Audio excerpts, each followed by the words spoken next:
kan Tadi malam kemarin anak bagaimana kan? iya, saya merasa sedikit terganggu karena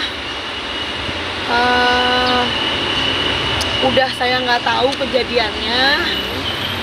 Pastinya saya bela.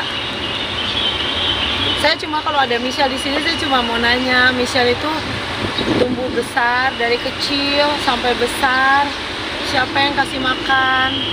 Emangnya tumbuh langsung besar gitu. Terus ya saya merasa sedikit terganggu karena udah sejak suami saya di dalam, udah 3 tahun yang lalu saya udah bela Michelle tuh di pengadilan. Saya udah bela, pasti seorang ibu sakit hancur. Makanya kan saya sedikit halu kan, karena kan ya bukan halu, karena kan tekanan hidup saya banyak. Jadi saya harus pinter, bukan halu sebenarnya, karena intinya jadi lucu gitu loh. Jadi bisa menghargai Pinkan yang sekarang beda dengan Pinkan yang dulu, karena kan yang saya alamin tuh sangat berat gitu. Jadi membuat saya tuh jadi cepet dewasa gitu. Nah, tapi sejak suami saya di dalam 3 tahun yang lalu, pasti saya bela Michelle kan, pasti seorang ibu sayang anak pasti. Jadi yang Michelle bilang itu salah total kalau saya nggak bela dia, karena suami saya udah dihukum itu atas apa, saya bela Michelle di pengadilan gitu. Jadi makanya saya udah serahin sama negara yang terbaik kayak gimana gitu. Terus saya merasa dirugikan di sini karena selama dia di dalam, saya 3 tahun membesarkan anak 5. Anak saya bukan Michelle aja. Ini kan tolong masyarakat Indonesia jangan Michelle membuat masyarakat Indonesia membunuh karakter saya. Jangan menghakimi saya dong. Saya ini udah susah, jatuh ketimpa tangga, ditabrak truk lagi. Jadi maksudnya Michelle ini kan satu orang yang ngomong di dalam keluarga saya. Ada 4 lagi yang lainnya. Kalau saya nggak bertanggung jawab, nggak mungkin anak 4-nya ini tetap makan dengan baik, sekolah dengan baik, semuanya dengan baik. Jadi ya saya sampai Michelle kaki jadi kepala, kepala jadi kaki, saya harus menghidupi anak-anak ini banyak. Jadi nggak mudah untuk saudara ada di posisi saya karena saya harus membesarkan anak 5. Itu sangat sedih, sangat berdarah-berdarah saya. Untuk saya cari duit tuh 10.000 aja susah di bumi ini, tapi bagaimana saya harus membiayai sekolahnya, daftar sekolah, bajunya, itu nggak semudah itu.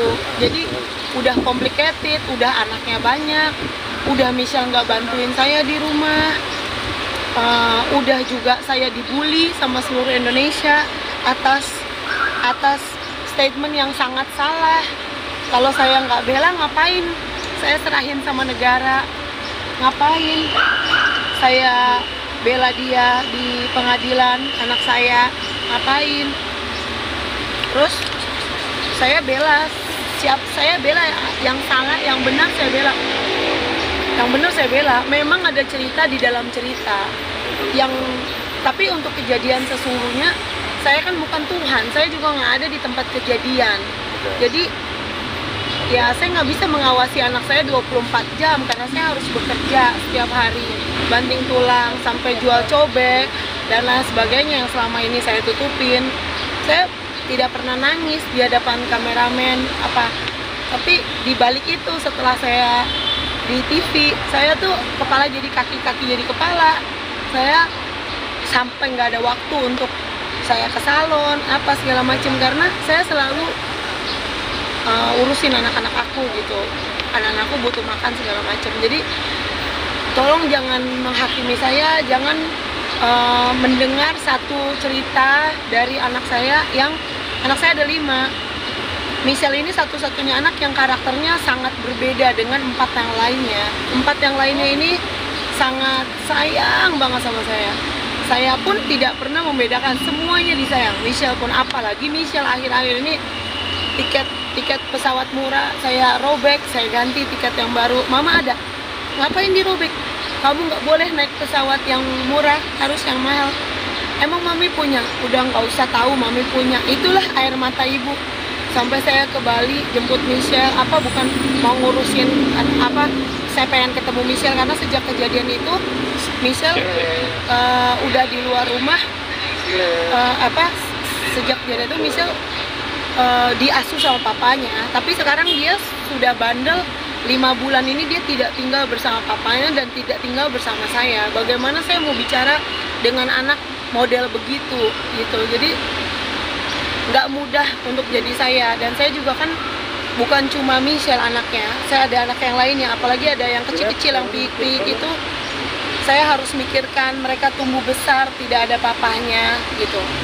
Kalau saya nggak bela, nggak mungkin papanya hari ini sedang menjalani hukuman di dalam gitu. Jadi saya di sini cuma mau klarifikasi sampai situ aja, bahwa saya tuh ibu yang sangat baik, yang kalau punya uang tuh Michelle tuh tinggal bilang, mami minta uang, nggak usah minta. Kenapa nggak usah? Kamu muter aja di mall, kamu tinggal tunjuk aja mau yang mana. Ada uangnya, Mam? Ada, insya Allah ada. Udah, tinggal tunjuk aja. Segitunya aku sayang. Sampai dia kemarin dapat HP 10 juta juga. Kakaknya yang di rumah, Michelle kok tega sih gituin mami tuh yang besarin kamu pakai air susunya mami cinta sama kamu, Michelle tuh ke TV, sekali masuk TV tuh kita nggak hitung dana, sekali masuk TV baju dari atas ke bawah tuh Michelle bajunya bisa juta-jutaan. Saya yang beliin supaya Michelle terlihat cantik. Kalau saya kan udah dari dulu di TV, yang penting anak saya ini kan produk baru. Jadi masa lalu bagaimana kita membuat image kita. Intinya saya mau klarifikasi aja kalau saya tuh ibu yang sangat bertanggung jawab sama anak saya, dan sekolahnya Michelle semua itu saya yang bayar. Dan sejak saya cerai sama suami saya yang papa aslinya Michelle, hanya saya, Pinkan Ratnasari Mambo, yang membiayai hidup Michelle. Dari Michelle bayi merah sampai besar begini, hanya saya yang biayain. Sampai saya waktu itu nggak punya uang, saya masih ingat, saya pinjam ke keluarga, pinjam 50.000 buat makan, karena anak kita banyak. Keluarga cuma bilang bukan urusan saya. Oh iya, bukan urusan kamu. Saya cuma nangis aja. Jadi teman-teman tolong jangan masyarakat Indonesia tolong jangan menghakimi saya, menilai saya dari luar hanya dengan satu cerita satu orang anak. Saya punya anak tuh bukan cuma Michelle, ada 4 lainnya. 4 yang lainnya tuh baiknya baik banget ya, gitu. Tapi ada komunikasi nggak sebelum Michelle speak up soal ini ke Pinkan Mambo? Cerita soal dia.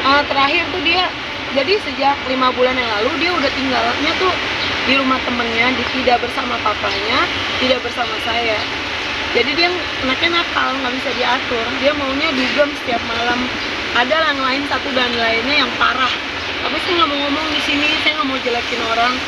Cuma pergaulannya nggak baik. Jadi 5 bulan tuh dia udah tinggalin rumah, nggak mau diatur gitu. Cuma Michelle doang yang nggak mau diatur, yang lainnya tuh nice banget, baik banget. Nah 5 bulan ini, terakhir dia minta urusin KTP karena dia mau jadi waiters di restoran. Saya bilang Michelle itu artis, nama Michelle besar, Michelle main aplikasi aja udah gajian setiap hari.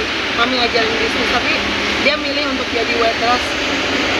Minta surat izin usaha mau kerja. Saya bilang saya nggak mau kasih, kecuali kamu sama papamu saya kasih.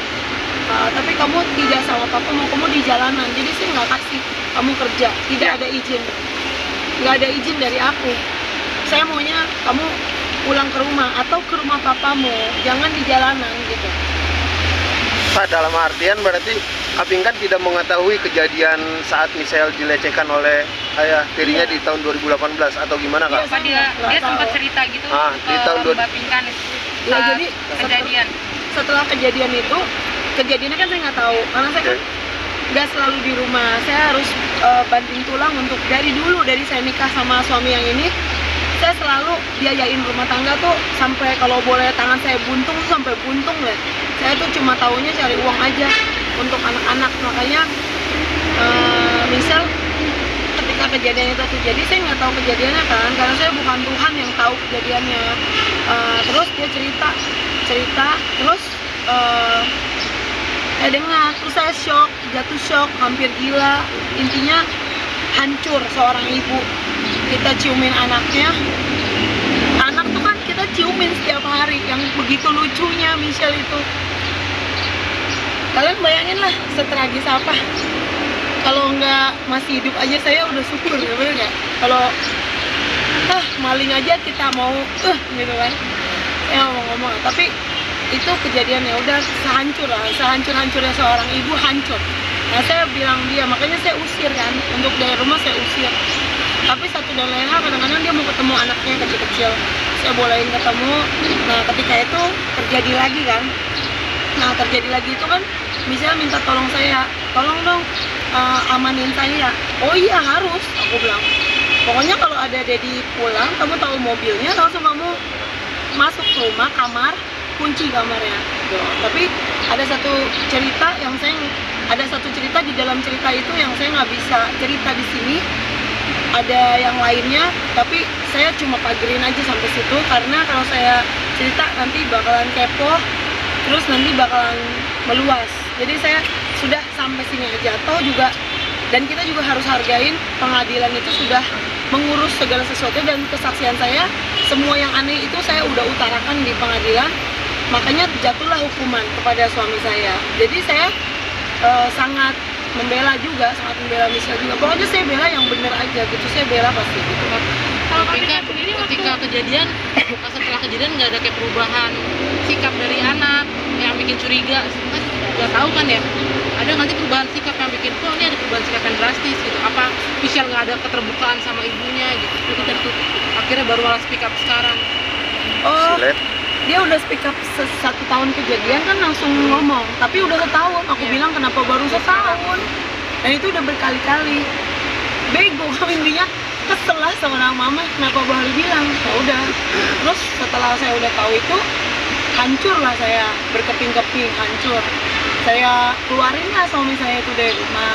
Tapi ada perubahan sikap nggak dari Michelle? Psikisnya Tertutup, iyalah, trauma atau gimana? Diam atau apa gitu? Iya pasti. Sejak, tapi Michelle emang dari dulu pendiam. Cuma sejak kejadian itu Michelle lebih kayak sedih gitu. Tapi ya setelah cerita itu, terus kan suami diusir, terus sempat datang lagi. Nah itu terjadi lagi kan. Nah itu kan mami tolongin saya, lindungin saya. Saya bilang kunci kamar gitu. Tapi ada cerita di balik itu yang saya nggak bisa cerita di sini. Saya udah cerita di pengadilan. Saya menghormati hukum negara. Jadi saya juga nggak mau urusan rumah tangga, urusan pribadi saya kan harus kerja, konsentrasi, cari uang setiap hari untuk bayi-bayi. Semuanya kan saya pembuat uang di rumah saya satu-satunya. Dan untuk Michelle juga sejak saya cerai sama papanya Michelle.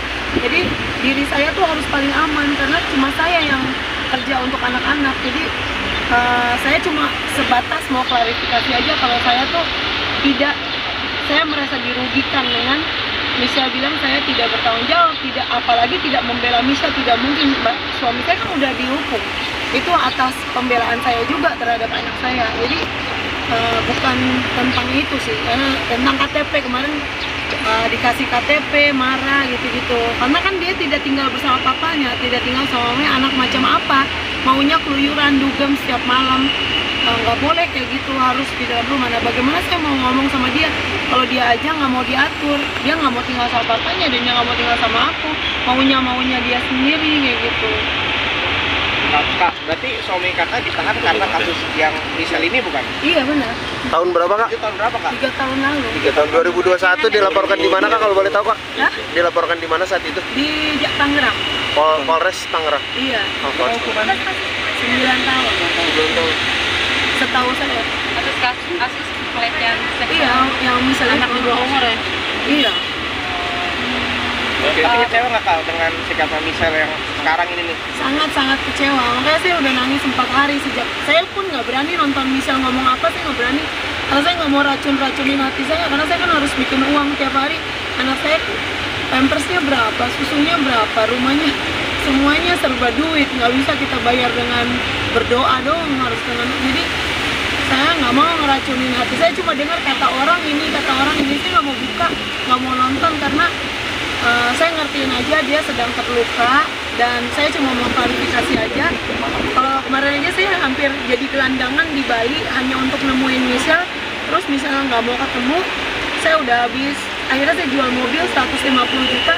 Saya 3 hari loh nggak ada makanan, nggak ada minuman. Michelle pegang HP 10 juta juga, kita makan juga. Michelle nggak ada loh, mau bilang Michelle jual dulu lah 10 HP-nya biar kita bisa ada makanan, bayi-bayi kan kasihan. Michelle nggak mau jual, jadi saya cuma nangis aja. Udah nggak apa-apa, Michelle suka HP itu pakai aja. Mami gimana makannya? Nggak apa-apa, Mami selama tangan aku belum buntung, aku masih bisa cari uang. Jadi intinya kecewa banget sama Michelle. Itu saya yang susuin, dan waktu saya besar itu dengan penuh perjuangan dan saya membesarkan banyak anak. Itu saya nggak pernah tidur loh teman-teman. Saya tuh jualan sampai malam. Kalian tahu, lihat sendiri lah, saya selalu ada jualan baju. Kenapa Pingkan selalu ada jualan baju, jualan cobek apa? Semuanya saya udah nggak kenal malu. Saya taruh pisang goreng dari warung ke warung. Hanya untuk apa? Hanya untuk Michelle beli HP, hanya untuk Michelle beli semuanya lah, biaya keluarga. Jadi kalau saya nggak lihat kejadiannya, udah ada cerita aneh juga di dalam cerita aneh yang saya nggak bisa ekspos di sini.